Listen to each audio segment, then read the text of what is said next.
Hi, my name is Ben Civillo. I'll be showing off my project this semester. I built a fuzz bass guitar effect.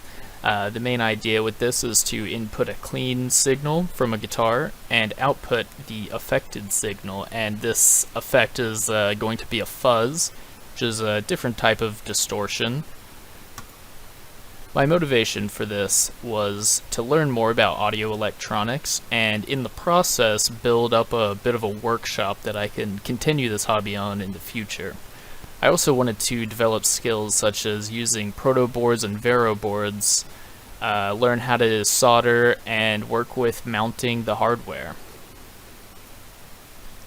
This is the project schematic that I built. I'll run through it real quick. This is a pretty typical distortion. We have two op amps on the same chip. They usually come in a dip 8 package, and the first one is used to bring the level of your signal up to half of your source voltage, which is almost always going to be a 9 volt. So this op amp right here goes through a coupling capacitor, and then as you see we have a little circuit down here which is supplying half VDD just from a voltage divider, and bringing our coupled signal up to half 9 volts, so 4.5 volts should be right at the middle.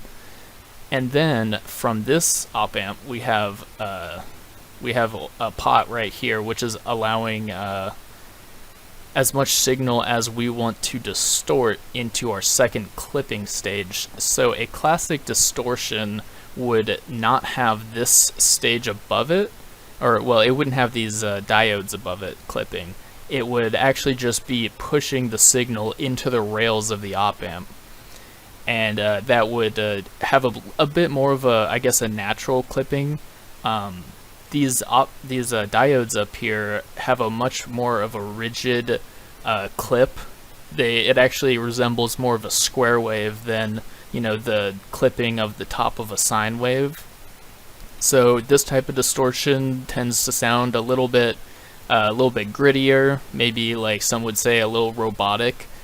And then it just goes into a volume knob, and so this is the drive, this is the volume.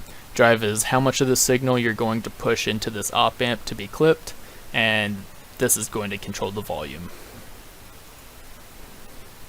Alright, and I did engrave my project. I actually initially tried to use a laser engraver, and they have this powder that is meant to bind with the aluminum when put under the laser engraver, but it ended up not really working out. It didn't look very good. Most of it ended up washing away, so that's when I put it in the CNC mill and just etched out my design, which looked a lot better.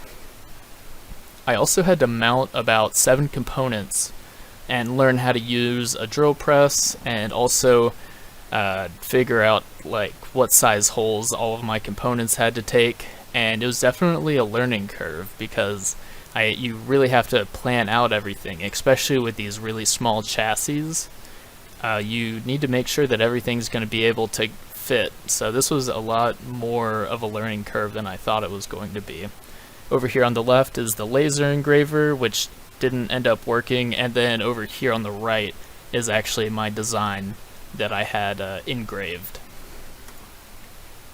Alright, these are my different processes and iterations. So over here on the right is the first proto board, which ended up not really working out. It was my first time soldering, and also my first time ever working with a proto board, and I just didn't plan it out enough, and I ended up having to scrap the whole thing. And then I got a piece of vero board, which was easier to work with, and I already had a lot more experience soldering. I guess this on the right was my first kind of experimental with the soldering, and I was a lot better when I got to my second version. So over here on the left is the vero board that I used. You can see it has very convenient rails down the middle of these that you can very easily have power and ground easily accessible.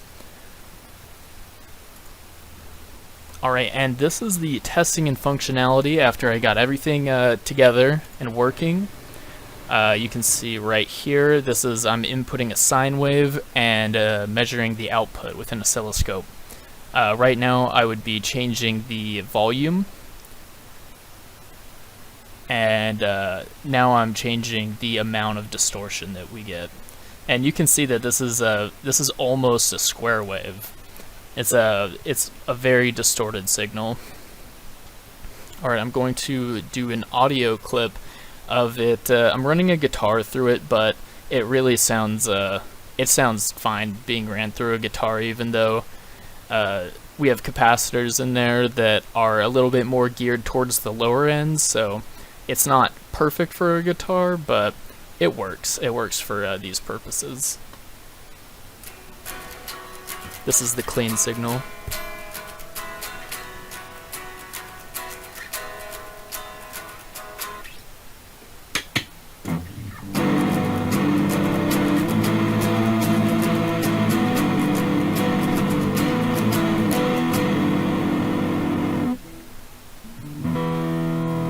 Distortion or gain.